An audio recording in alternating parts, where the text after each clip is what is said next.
Allô!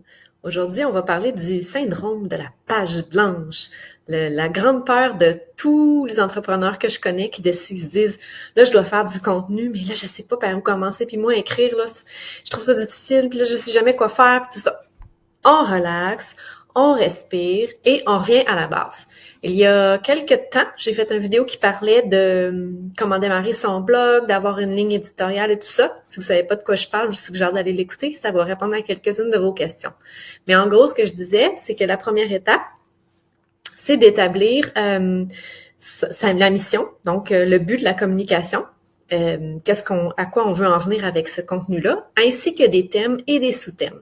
Et là, c'est là qu'on va faire un genre de brainstorm. On va sortir toutes les idées qui nous passent par la tête. Mais vraiment, là, pas de censure. Donc, on essaie d'en sortir le plus possible. On peut sortir facilement 20 à 30 sujets, là, de toutes sortes qui sont en lien, bien entendu, avec soit notre entreprise ou soit notre mission ou encore ce que nos clients ont besoin. Donc, on va sortir tout ce qui nous passe par la tête. Une fois qu'on n'a plus d'idées, on prend tous ces thèmes-là qu'on va regrouper par thématique et on va essayer de créer un ordre logique. Donc, si, disons, moi, je m'adresse à vous puis que j'ai envie de vous parler de communication sur les réseaux sociaux, et que j'ai envie de vous parler de comment on fait sur Facebook, ben je vais parler peut-être plus des réseaux sociaux dans leur globalité avant de venir vous parler d'une plateforme en particulier. C'est un exemple, mais si, mettons, vous êtes un traiteur en pâtisserie, peut-être que vous pourriez parler des différents types de pâtisseries avant de parler plus des gâteaux. Donc, vous voyez un peu le principe, on va y aller dans un ordre logique et on va se créer une espèce d'arborescence. Donc, nos grands thèmes, nos sous-thèmes, et ça va nous permettre d'avoir des idées pour nos futurs contenus, qu'ils soient écrits, vidéo ou audio ou peu importe. Et ensuite de ça, avec ça, on va pouvoir s'établir un calendrier.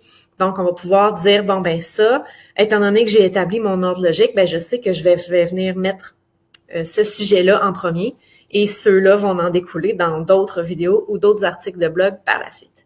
Et là, c'est là qu'on arrive devant la page blanche. Hein? Et là, on a toutes nos idées et il nous reste juste à écrire. Et là, comment dire, il n'y a pas vraiment de façon parfaite d'écrire. Hein? L'idée, c'est que si jamais vous vous rendez compte que devant l'écran blanc, vous figez, bien, vous pouvez commencer par vous faire un petit plan. Donc, de dire, bon, je veux parler de gâteau. De quoi je veux parler? Qu'est-ce qui est important de savoir? Donc, je me fais un plan. C'est pas obligé d'être comme à l'école, là, introduction avec le sujet amené. Vous voyez un peu ce que je veux dire? C'est pas ça que je veux dire par plan, mais vous allez mettre vos grandes idées, si vous aviez à faire un point de forme sur le sujet, vous allez écrire ces points de forme-là, et ensuite de ça, vous allez pouvoir bâtir votre texte autour de ça. Donc, je vous souhaite une belle écriture, une belle période de rédaction.